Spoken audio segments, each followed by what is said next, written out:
Christmas dinner looked almost perfect. Warm lights, shiny silverware, everyone smiling like nothing bad had happened all year. It felt safe on the surface, even though something underneath felt wrong. Then my billionaire grandma stopped eating. Her fork didn't just slow down, it stopped completely. So suddenly the whole room seemed to freeze with it. The talking ended. The laughter faded. Even the candles looked like they were waiting. Grandma lifted her head. The gentle look she usually had was gone. Her eyes were sharp, focused, almost cold. When she spoke, her voice cut straight through the silence. "Are you still living in the house I bought you?" My heart dropped.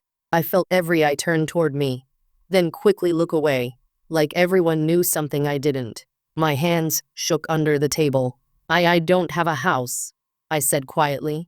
Those words hit the room like a punch. Mom's smile disappeared. Dad's face tightened.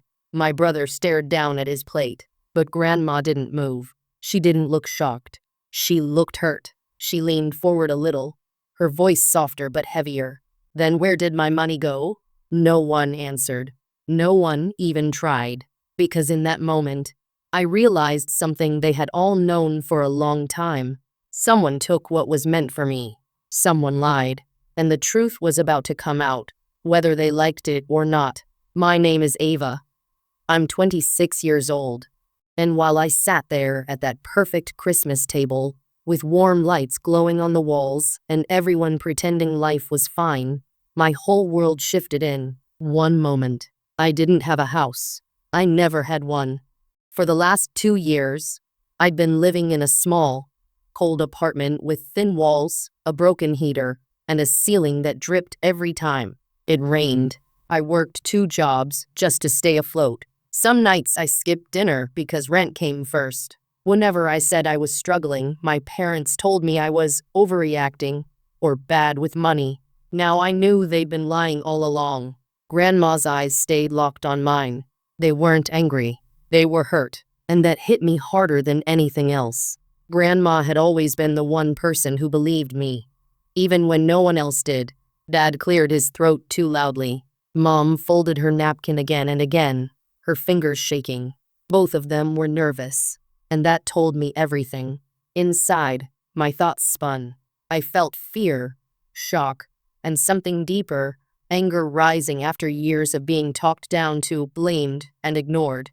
If Grandma really bought me a house and trusted them with that money, then someone had taken something huge from both of us. They let me suffer while living off what was meant for me.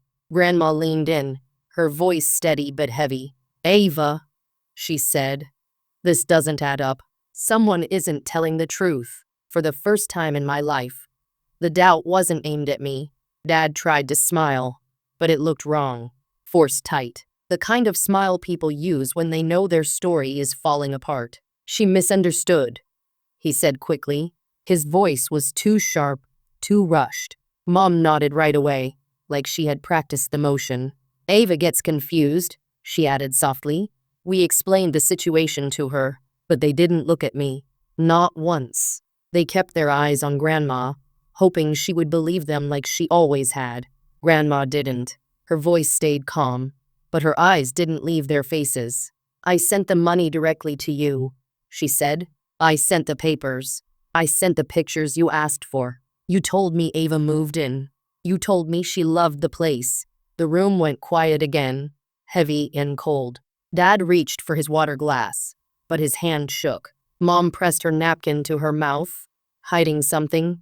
Fear, guilt, maybe both. I could feel my heart pounding. Not from fear this time, but from clarity. Everything that had ever felt confusing suddenly made sense.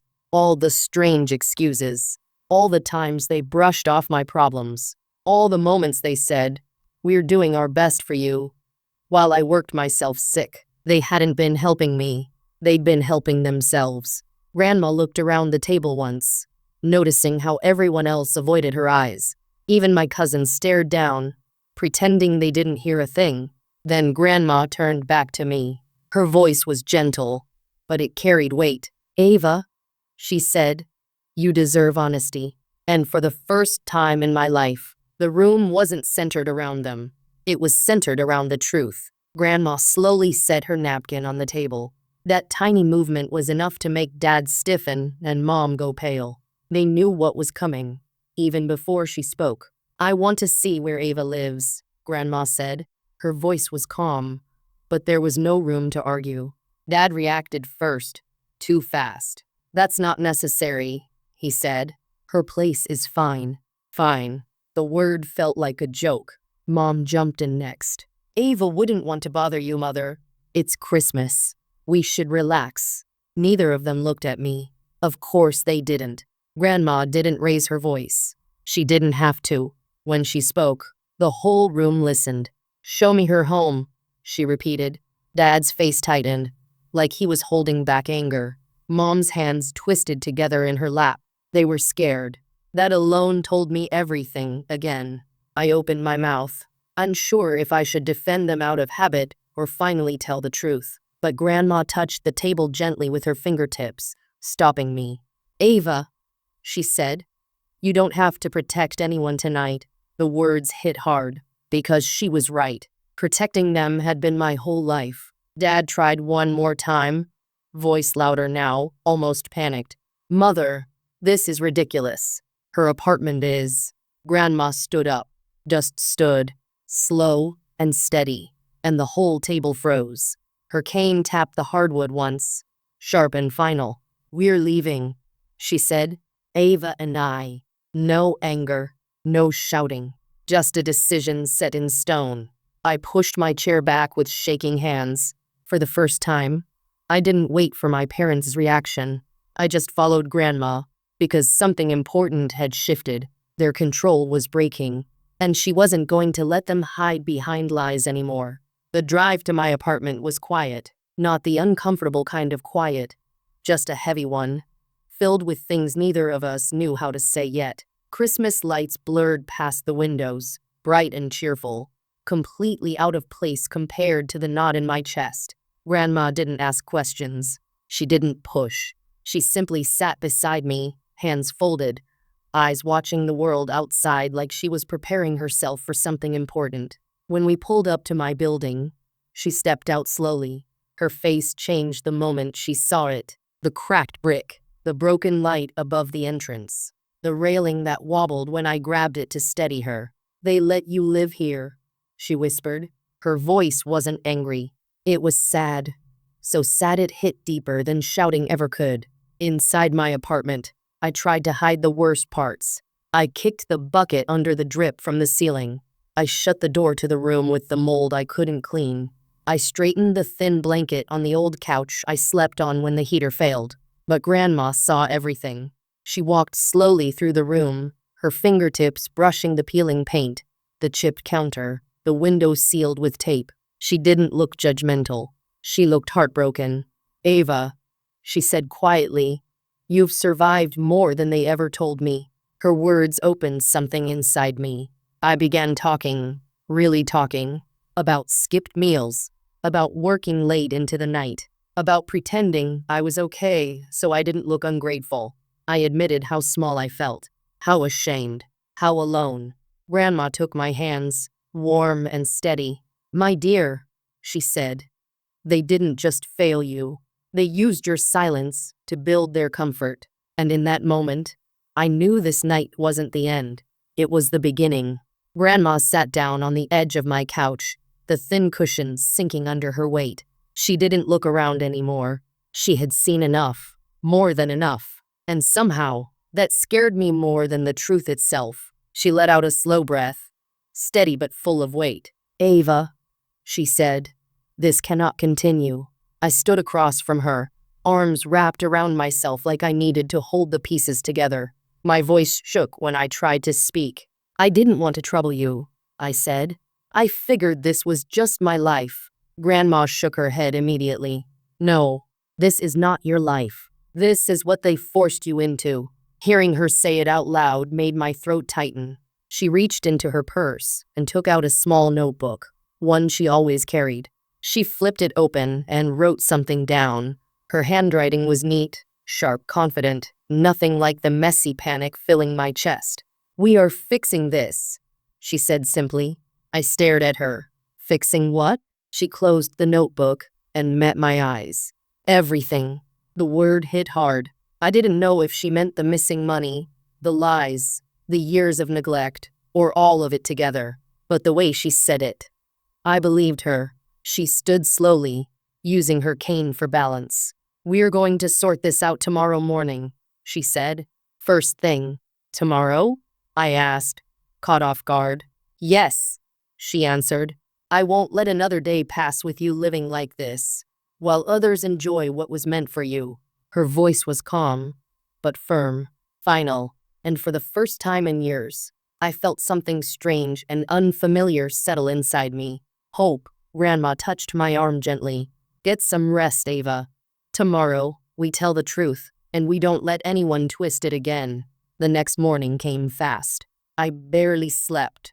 I kept hearing Grandma's cane tapping softly on my floor the night before, and the quiet rustle of papers as she worked in the guest room.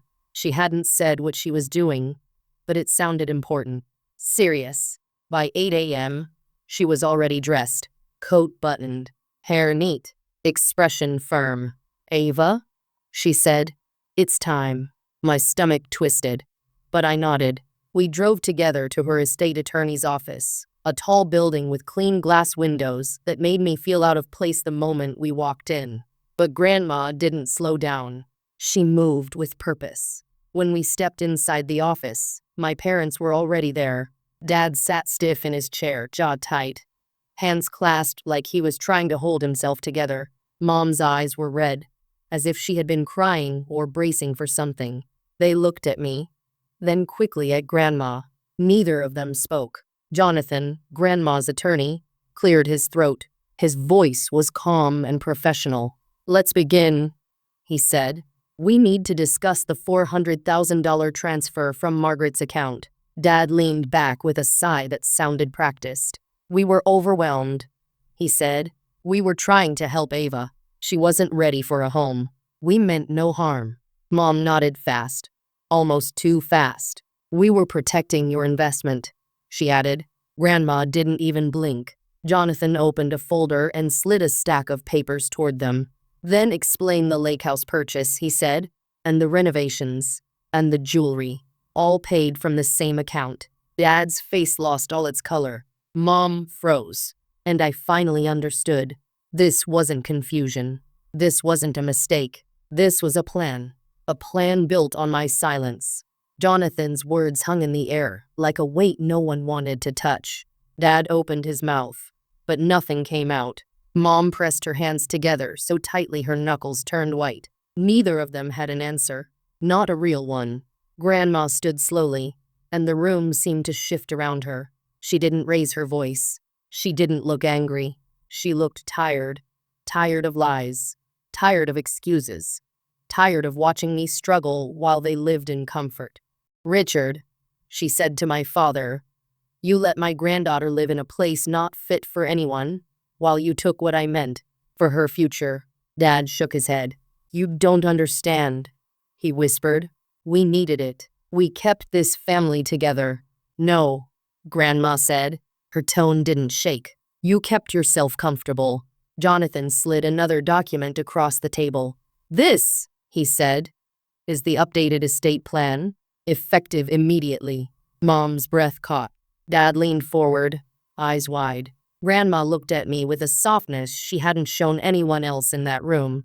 "Ava will be the primary heir," she said. "She will receive the trust, and the property you bought with her money will be transferred to her within 7 days." Mom gasped. Dad slammed his hand on the table. "You're giving everything to her? She didn't earn it." Grandma tapped her cane once on the floor. The sound cut through the room like a warning. "She earned far more than you ever gave her," she said. "She survived your neglect." Dad fell silent, his face tight with anger and disbelief. For the first time, the balance in the room shifted. The power wasn't theirs anymore. It wasn't even Grandma's. It was mine. The days after the meeting felt strange, quiet, heavy, like the air right before a storm breaks. Grandma stayed close, answering calls, gathering papers, moving with a calm confidence that made me feel safer than I'd felt in years. Jonathan handled the legal side, and every update pushed my parents further into a corner they built themselves. On the third morning, my phone rang. It was Jonathan. "The transfer is complete," he said. "The lake house is now in your name." Just like that. The place my parents bragged about for years, the place they bought with the money meant for me, was mine. But Jonathan didn't hang up. His voice lowered. "There's something else. They're filing appeals. Your father is telling people you manipulated your grandmother." My stomach twisted. Manipulated her? For what? "For turning her against them," he said. "He's blaming you for everything." I sat there, holding the phone, feeling old guilt try to crawl back into my chest. Guilt that didn't belong to me anymore. Grandma noticed. She set her teacup down and looked at me with steady eyes. "Let them talk," she said. "Lies don't last. Truth does." But the truth was messy. My parents weren't done hurting me, not even after being exposed. Later that afternoon, someone pounded on my apartment door. Hard, angry. "Ava!" Dad shouted. "Open the door." I froze. Grandma stepped beside me, lifting her cane like she was ready to stand between me and anything that tried to break me again. I unlocked the door. Dad stormed in first, but Grandma blocked him with one step. "You don't decide anything here," she said. He glared at me, face twisted in anger. "You took everything from us." I met his eyes for the first time without fear. "No," I said. "You took everything from me first." And for once he had no reply. The lake house was quiet the first night I slept there. Too quiet, almost unreal. I walked through each room slowly, touching the walls, the windows, the furniture my parents bought with money meant for my future. Everything felt strange, like stepping into someone else's life, a life I was finally allowed to claim. For the first time in years, there was no leaking ceiling, no cold draft, no fear of bills I couldn't pay. Just space, safety, a chance to breathe without hurting. Grandma visited that weekend. She sat with me by the water, wrapped in a soft gray shawl, watching the lake move gently in the winter wind. She didn't talk much. She didn't need to. Her presence was enough. "You've carried so much alone," she said finally. "Too much." I looked at her, feeling the truth of that in every part of me. "I thought it was normal," I said. "I thought struggling meant I wasn't trying hard enough." "No, Ava," she said. "Struggling meant they weren't supporting you.